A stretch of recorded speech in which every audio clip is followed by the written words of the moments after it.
On va prendre sa question, ce sera la dernière, et puis on va essayer de pas faire trop. Et puis après, on va se couper de marchandises dehors. D'accord, je vais faire le plus rapidement possible. Alors, pourquoi vous n'avez pas révélé les liens entre les grands oligarques en France et Emmanuel Macron avant la campagne de 2017? Parce que Jean-Jacques Bourdin, pendant l'interview que vous avez donnée au président, a essayé de poser la question, donc Bernard Arnault, etc., et Xavier Niel. Deuxième question, pourquoi vous ne coupez pas les liens avec Xavier Niel et Mediapart? Et la troisième question, c'est est-ce que le livre de Juan Branco Crépuscule, la rédaction pourrait s'y intéresser? Il y a un billet de blog d'une abonnée. Juan Branco raconte n'importe quoi sur Mediapart. Tout ça est documenté. C'est en boucle, comme il le raconte partout. Ce qui est une fake news pour tout dire. J'ai répondu, j'ai fait un chat hier, c'est en accès libre. Vous avez tout le détail. Monsieur Niel n'est pas actionnaire de Mediapart. Nous avons fait l'enquête la plus complète sur Xavier Niel en 5 volets. Et tout ce qu'il écrit sur Xavier Niel, il le connaît grâce à Mediapart. Monsieur Blanco, il y a 3 mois, après avoir tenté plein de choses, être député, ceci, a proposé à Mediapart d'être reporter pour Mediapart, dans un terrain de guerre où nous ne pouvions pas l'assurer. Donc on lui a dit que non, vous ne pouvez pas envoyer quelqu'un qui n'est pas journaliste au Yémen, comme ça. Voilà. Alors depuis, il raconte n'importe quoi sur Mediapart. Je n'ai pas autre chose à vous dire. Vous savez, pour moi, le journalisme, comme la politique, comme la citoyenneté, c'est une histoire collective. Et je pense qu'on doit apprendre quelque chose peut-être du Chamboultou, voire d'Emmanuel Macron, à ses dépens, je veux dire pour nous tous. Il faut se méfier des aventures personnelles. Il faut se méfier des gens qui ne s'autorisent que d'eux-mêmes. Ils existent dans le journalisme aussi. Et moi, j'ai toujours combattu ça. Vous avez un film sur certains écrans qui s'appelle « Depuis Mediapart ». Il montre ce qu'est Mediapart. Mediapart, ce n'est pas une moustache. Ce sont des gens qui discutent horizontalement, qui ont la passion de leur métier et de la responsabilité démocratique de leur métier. C'est des paroles d'atelier, c'est des artisans, c'est le premier collègue qui vous contrôle. Et donc, notre époque, et c'est démultiplié évidemment par les réseaux sociaux, et c'est ce que les médias ont essayé de réduire les gilets jaunes à quelques porte-paroles individuels comme ça, eh bien, moi je me méfie de ça. Je me méfie des gens fous d'eux-mêmes qui, du coup, pensent, ne s'autorisant que d'eux-mêmes. Ils ont le droit, je ne les empêcherai pas, et je suis pour la liberté d'expression. Le club de Mediapart est en free speech total, et Juan Branco, il tient aussi son blog, donc pas de problème, il peut dire ce qu'il veut. Mais sincèrement, c'est une aventure collective.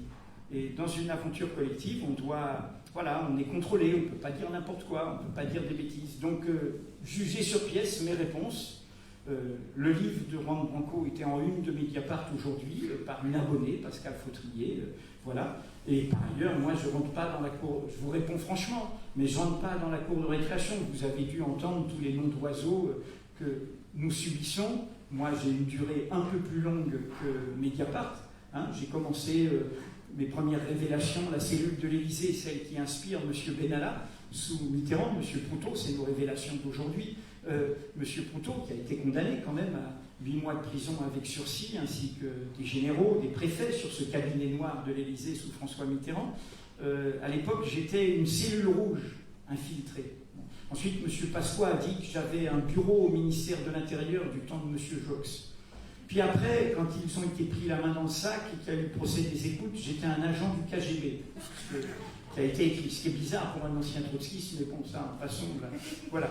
Puis après, bon, voilà, de la même manière qu'il y avait les judéo-bolcheviques ou les hittéro-trotskistes, récemment, vous avez pu voir que j'étais un islamo-gauchiste. Bon, bref, il faut nous juger sur notre travail, il faut nous juger sur notre utilité, il faut nous juger sur nos informations.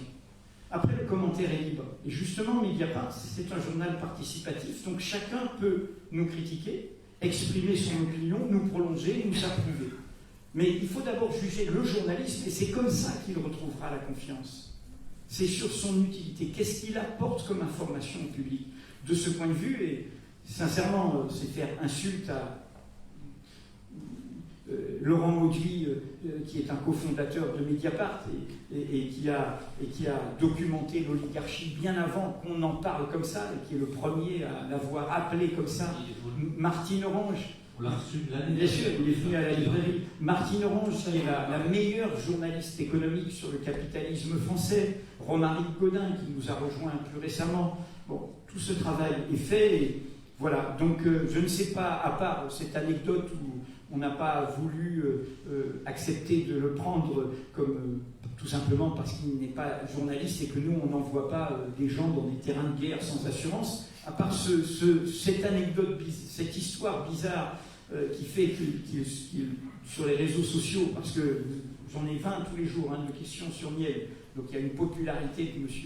Branco. Mais il faut se méfier. J'étais à une émission de télé où à un moment on me dit, mais quand même, on ne parle que de Éric Drouet pour les Gilets jaunes. Et on me dit, vous voyez, il a 2 millions de personnes qui le suivent sur Facebook. Et je dis, bah oui, bon. Mediapart, on en a, je ne sais pas, 1 million et quelques. Sur Twitter, on est à 2,5 millions, et moi je suis à 900 000. Mais alors, ça ne veut rien dire. Ça veut rien dire, voilà. Ça ne veut rien dire. C'est-à-dire qu'on est jugé par notre travail. Le meilleur chiffre pour Mediapart, c'est le nombre d'abonnés, 150 000 abonnés. Et puis, c'est la collectivité de salariés que nous sommes. Et c'est comment nous faisons et nous rendons compte de ce travail. Demain, notre festival, ce sera ça. Je vous réponds un peu vivement parce que, comment dire, c'est drôle, hein, mais, et c'est là ça pose un problème démocratique sur notre démocratie. Dans le cinéma américain, le journalisme est un héros parfois malheureux de la démocratie. Il avait vu Pentagon Papers, des choses comme ça, mais il y a plein de films comme ça.